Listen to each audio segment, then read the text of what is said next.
Book 2, Chapter 40. Chapter 1. Evacuation. The Announcement. July 24th, 2014. Net call, net call, net call. There will be an all-hands in 5 minutes in the office, came the radio call from Harbor, our acting chief.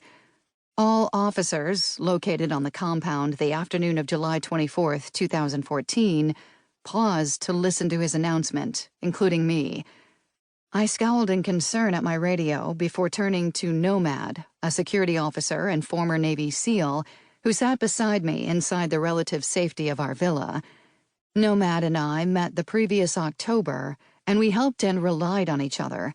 He protected the other officers and me, while I warned him about the things in Libya from which we needed protection. We would need much protection in the coming days. "Is this it?" Nomad asked me. "Decision time on whether we remain in Libya or evacuate?" "I think so. The SVTC with Washington, D.C. just concluded," I said.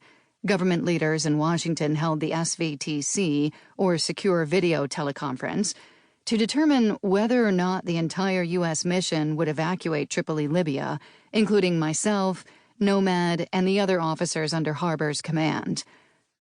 I knew the chances were high the entire U.S. mission would evacuate soon, and if it happened, I knew my colleagues and I would help lead it. I heard from the ambassador she planned to recommend a full-scale evacuation to the president and his administration. Until a few days prior, the ambassador claimed she was staunchly against leaving and repeatedly emphasized to all personnel the U.S. administration would not lose Libya. It could not fail. Now they'd waited too long, despite the warnings. Now we had few options for escape. I glanced back at my radio, listening for responses. None came. I then prepared to walk to the office. I donned my body armor, holstered my Glock 19 pistol, slipped my knife into my boot, and grabbed my radio. "What do you think they decided?" Nomad asked me as he reholstered his Glock and picked up his rifle. We'd been listening to music, trying to drown out the sounds of heavy artillery exploding around us. It hadn't stopped for weeks, and each concussion sent a jolt of fear through my heart. An intense firefight also raged nearby throughout the morning, and we both needed a short break. I definitely needed the break while the SVTC occurred. I knew it would decide our collective fate. Up until a few days ago, I'd have guessed we were staying. Now, I'm fairly certain we're about to drive to Tunis, I replied.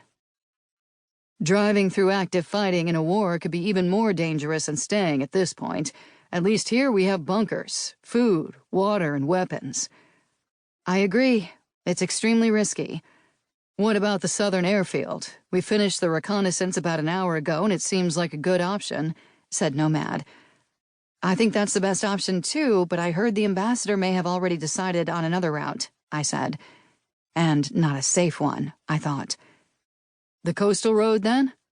"No, I think the southern road. Even though part is through hostile territory, we know for sure they're looking for Americans all along the coastal road," I said. We were being hunted by extremists and trapped in militia crossfire. There were no safe options. I prayed we'd make it out alive, unharmed, and when doubts overwhelmed me, I clung to my faith instead. We needed to make it out alive, and I'd do everything in my power to ensure we did. Nomad and I left our villa together to walk to the main villa which housed the office on the compound. It was still early afternoon and hot. It was late July 2014 in Libya, and sweat dripped off us within seconds of being outside wearing our heavy body armor.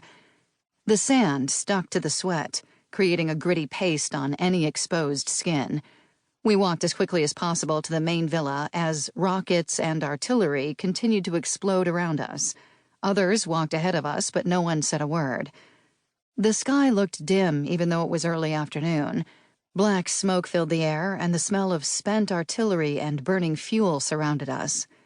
I glanced toward the sound of the closest heavy weapons fire and hurried forward when I heard the distinctive whine of incoming. I dreaded that sound. We quietly filed into the office where Harbor, our acting chief, waited motionless and grim in the corner. Once all hands were accounted for, Harbor stepped forward and broke the tense silence. "Well, who wants to take a road trip?" he asked. "You tell us."